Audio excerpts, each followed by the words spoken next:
Today we have what shocks European about American homes. Um, yeah, this should be interesting. You know, Mike, what do you make of American homes? The myth is that they're always a lot bigger than UK homes. Yeah, I feel like you can get a lot more for your money yeah, than you can get in the UK, especially London. yeah. London, they'll make you pay literally 2K for a shack. It's tough That's where I'm in from. London, man. Honestly, a 1 million house is just not that great. But in Fam, America, they'll get you yeah, something crazy, man. But yeah, that's what I know about yeah. houses. What about you, bro? I think on average, American homes are like bigger, more spacious. UK homes for the most part, these houses are tiny as hell. Fam. I swear down. We are very fortunate to live in an area where it's very modern. So like the modern houses in the UK are a lot more spacious than the older ones, but like For sure. it's still tiny compared to like a normal US house in it. I agree. And also regarding the house size, yeah, I think it depends on what state, bro. I feel like certain states you're gonna have bigger homes compared to like if you get where I'm coming from, like. Hmm. So I think it depends on the states or the city, you know. But yeah, guys, make sure to smash this like button. Subscribe if you haven't already. Enough talking. Let's dive in there. Are little differences, sometimes major differences, that I notice. So please come on in and don't take your shoes off. Oh, really? Okay, this is just me being weird, but I prefer these switches over the European ones. Also for the reason that it's I'm not gonna lie to you. I hate the American switches, bro. I gotta keep it like no hate, yeah, but like I don't like them, bro. I don't like it. It's just weird. I love the 3-pin, the normal, it's a little bit weird to me, innit? So yeah. says on and off in little writings on the switch. So even if I flip it up, nothing lights up. I know I just turned something on, so I better turn it off. And there's one more thing I love about switches in US. When I first got into this house and I flipped on this switch, I noticed the light is kind of dim. By the way, I'm not talking about this switch. I'm talking about the socket. You know where you plug in your charger and that. Hmm. That's what I'm talking about. I don't like this. This one is fine. Yeah. Well, there is a dimmer, so you can actually move it and make it brighter. You rarely see that in a European household. Yeah, that's true. You quite frequently see it here. And I'm used to the round button that you push and then you turn it. But in this house, there's like a little puller on the side that I didn't notice for a while, so I was here in the darkness. Now, unlike European beds where we use dimensions to tell you how big the bed is, in US they make it simple by calling it a queen size or a king size. But let's not talk about say the that in weight. the UK. I rather want to talk about the height. Huh?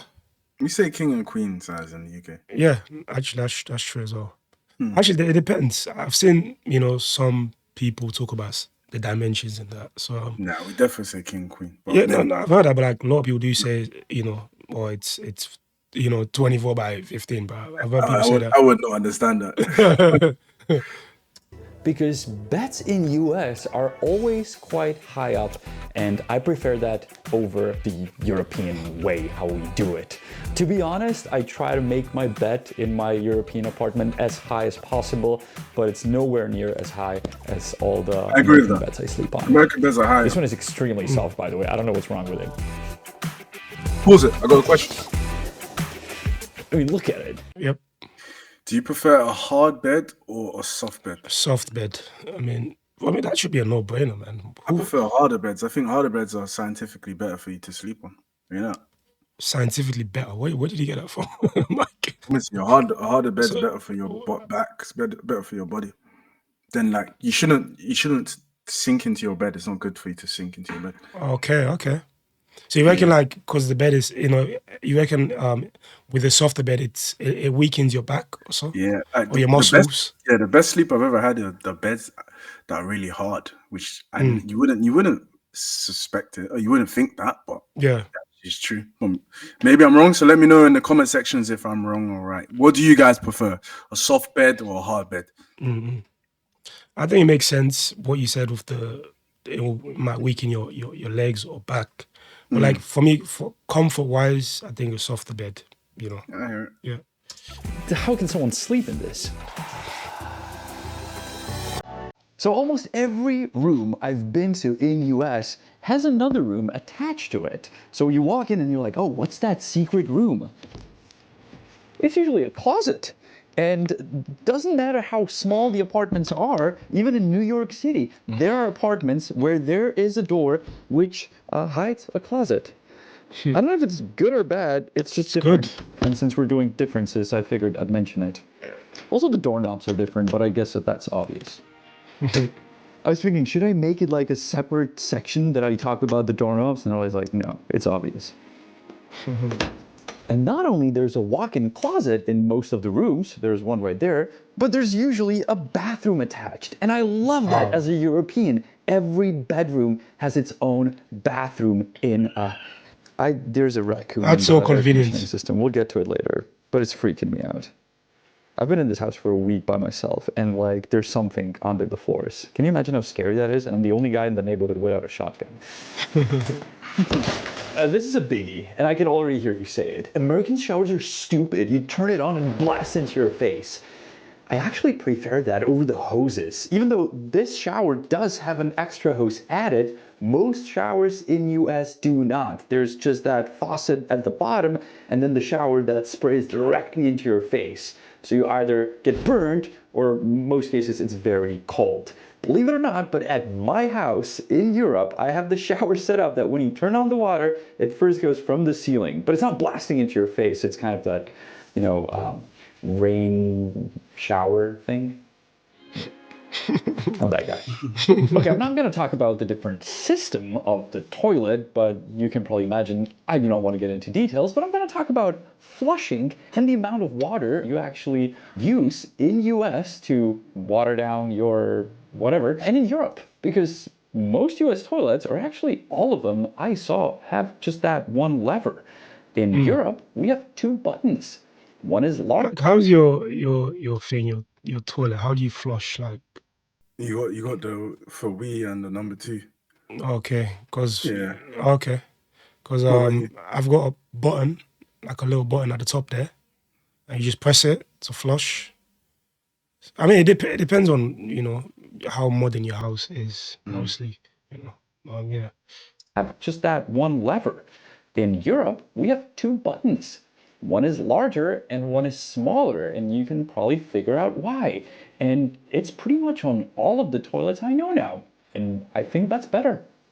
Here's one thing I prefer about US toilets. I just don't want to get into details, so let's see. They're lower. Makes sense. Have you ever thought about it? US toilets are lower, so your needs are higher, so it's easier. Think about it. And since we're already on the John, let's talk about the partner of today's video, because it is phone related, and that is Saily.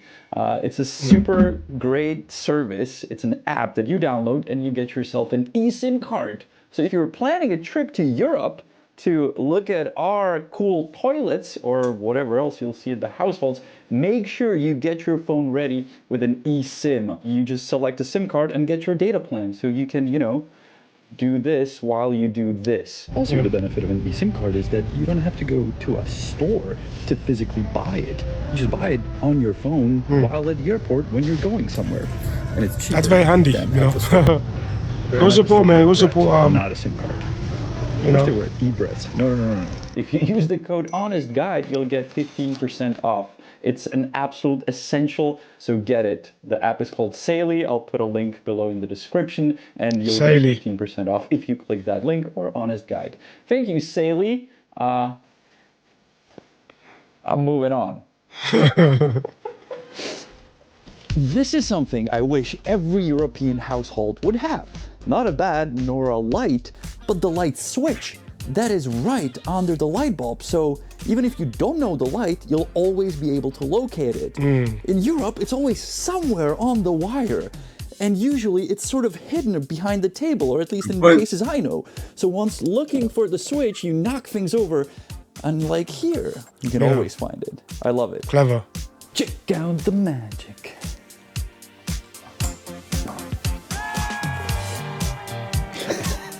Am I just watching a YouTuber that's happy that he knows how to turn on and off a lamp? Yes, you are. So to heat a house in Europe, most likely you will have a radiator placed under a window. In it is hot water that will heat up your house or your apartment. In US, most often you'll come across these vents that will blow either hot or cold air, depending on the season. Right now it's winter. Also, that's another thing I prefer as well, is the heat in America. I don't know, I don't know, it's just more comfy, bro. With the UK, yeah, Mike, you know, Gives you a headache, innit? it gives you a headache, man. It gets so uncomfortable at times if you leave the heating too on.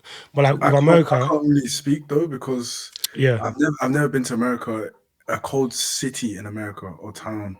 yeah, But you have, innit? So, yeah, but I do get headaches in the UK from heating. So yeah, right. yeah. I never got that in America. You know, the heating Oh, for me. that's amazing. Yeah, heating was on 24 hours a day, 7 days a week. It never felt uncomfortable. But as soon as I came back to the UK, man, and I turned on the normal heating system, it just became uncomfortable. So I don't know what type of heating system man the UK is using. Whatever they're using, because I know it's like it's hot water that's circulated, but like it's very uncomfortable. It will blow either hot or cold air, depending on the season. Right now it's winter, so it's blowing hot air. And in the summer, when it gets hot down here in Florida, you can use it as air conditioning. Clever. Currently, the fun fact about this ventilation system is that something's living inside of it. I've been in this house for a week, and we became friends over time. Well, mice. Right, I don't know if this is just me noticing this, but like every house I've been to in US has a ceiling fan. I don't think I've ever seen one in Europe, or like it's very rare. And usually you flip on the switch in a room and it starts the fan. So you're trying to figure out which one of these. I got a question. Pause it. Yeah, it says Hampton. Do you feel like the ceiling fans definitely help? Have you ever come across them yourself? Yeah, especially in the summer, they're definitely useful. Yeah. You know, I think the UK should do the same stuff. Like, you know. So I spent 6 weeks in America, in Florida. Okay. And I thought you said you've never been to America. No, you have been to America. I just said, you gotta listen, bro. I said I've never been there when it's cold. No, you did say you've never. I've never been there. Okay, fair enough. You gotta listen. Come on, man. Maybe you didn't word it properly. I'm sure. You know I've been to America, bro. Carry on, bro. Carry on. Yeah, so when I was there, in my room, I had a ceiling fan. And for 6 weeks, I barely ever turned it off, bro. I can't even lie. It was just on all the time. Probably wasting electricity, but yeah. Yeah. Pause the video again. You know, till this day, I still don't fully understand how to open my washing machine, bro. Yeah, man. I'm clueless. I swear down, fam. I don't know how they're making it so complicated. Just keep it simple like the Americans, man. Just, you know, you have to add all these extra symbols that people don't know what they stand for, you know. Or cold. You don't care about degrees and about, you know, all the other things that we care about, because, you know, your clothes is not going to get destroyed here, but in the dryer, which is right next door. To be honest, I prefer this over the European confusing system of symbols. And this is great. You even have like a little manual. What's a small load, what's a medium load, and how much detergent to put in. I love it. White's hot, color's warm, dark, cold. And in this, apparently you can only wash shirts. Nothing else can go into this place. Ooh. Close lid, push start. I love it. This is a dryer, and yes, if I was 11, I'd be shocked. And yes, when I was 11, most households did not have dryers in Europe. Now we have them, so all our clothes is shrunk. But this is absolutely normal in every US household, not just to have a washer and a dryer, but usually to have like a separated space for them. In Europe, it's quite often that you'll have your washer wherever it fits. Most of the times it's in the bathroom, and I know households where it's in the kitchen. But God, these electric guzzling machines, clothes destroying evil creations. Dryers are terrible, bro. Oh, and I also love the top loading washers.